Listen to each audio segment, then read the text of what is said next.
Good day, good morning, good evening, wherever you are. I am back again to extol the virtues of the Tailor's ham in honor of the new Bedight Bolero pattern from George and Ginger Patterns as part of their Goth Collection.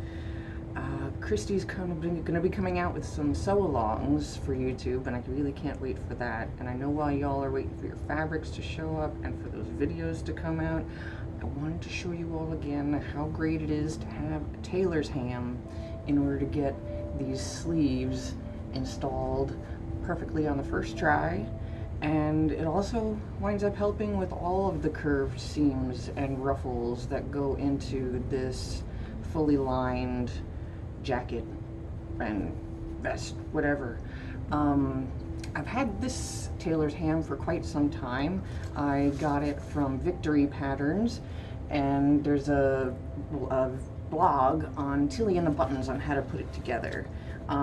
Before I made this one though, I wanted a new ham because this one's great, but it's a little bit small. This is when I printed out the pattern at 100% size. I reprinted it at 150% to make a big one. So here's the new big one compared to the little old one. And this is so handy. Oh my gosh, I'll show you, I promise.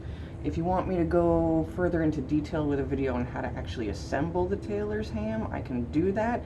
But the big thing is when you're sewing these darts down, I wrote on the thing, look, on this side I sewed concave darts, and look how nice and round that is. There's no weird little puckers on the end.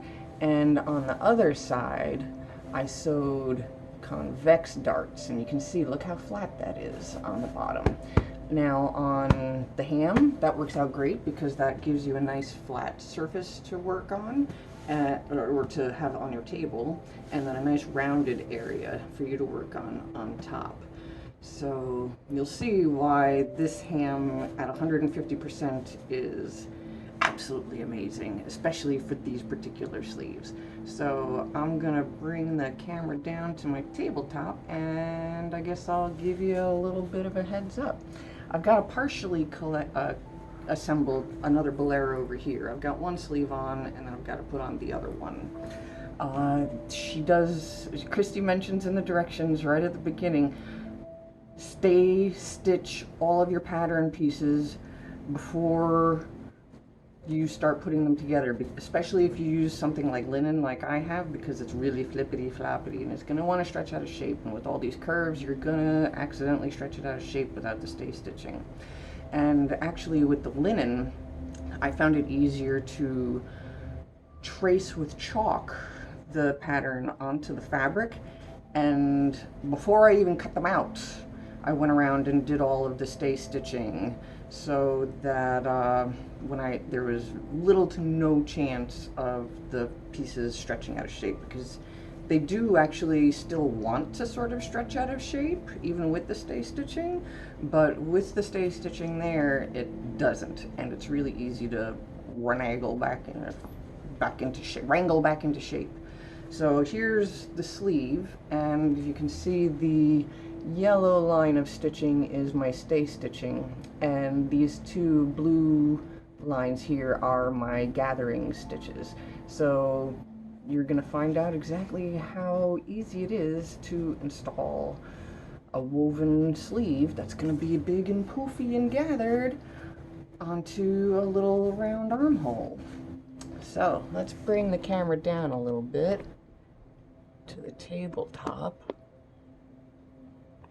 and you can see my ham. And we're going to need to put the armhole right side up, because we're going to put right sides together. Maybe I should do it this way so you can see it better.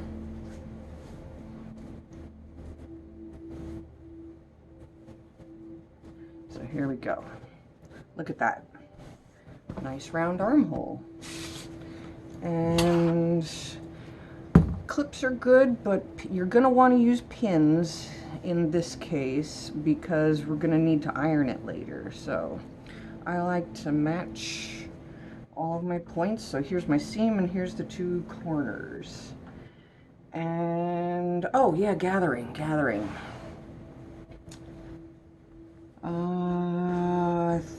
Which way is the bobbins?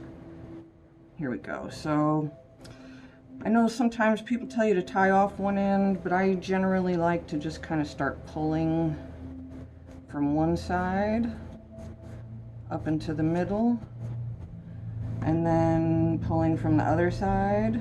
You never want to pull just from one side, because if you just pull from one side, you might accidentally pull all of your gathering thread through, and then you're going to mess up your gathers and you're going to be all angry, and then you're going to have to redo them, and then you're going to be all defeated, and then you'll put the project aside for a while, and then you might even forget to do it at all.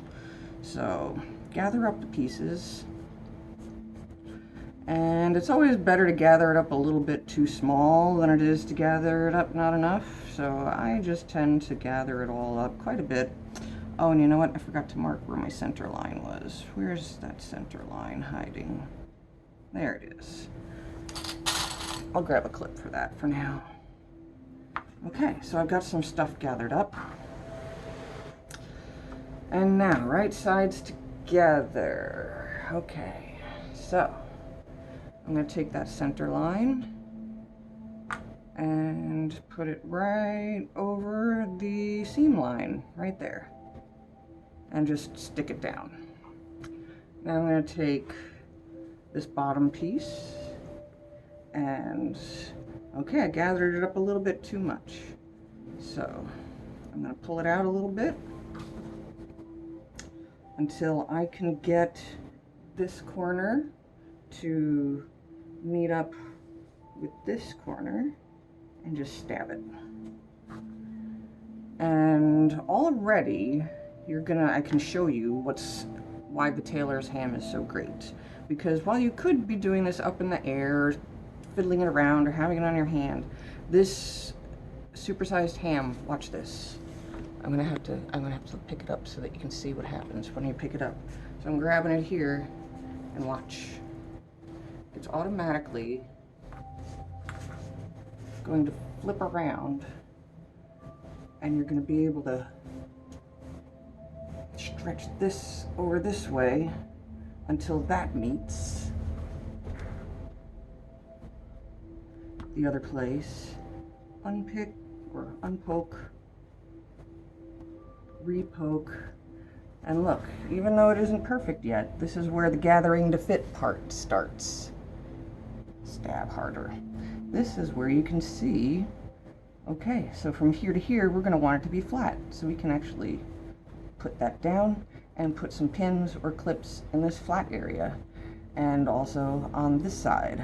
And now we've got this messy part up here, but we've got these loose ends where we gathered on either side, and we can gather to fit and fiddle and fit and make sure it looks nice.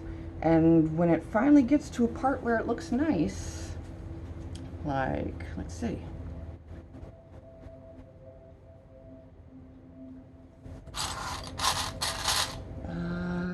Big ugly pin. So yeah, we're gonna want to use pins here, because after we've done all of this fiddling and getting the pleats or gathers all perfect, we're going to want to run over to the ironing machine and press all of the things down. Now I guess that sounds counterintuitive for people who want to make a big poofy sleeve, you know, ironing it down. What? No, I want it to be poofy. And it's like, I guarantee you, when it comes out from under the machine and you take out the gathering stitches and you give it another quick press over the ham, it'll poof back out and it'll be fine.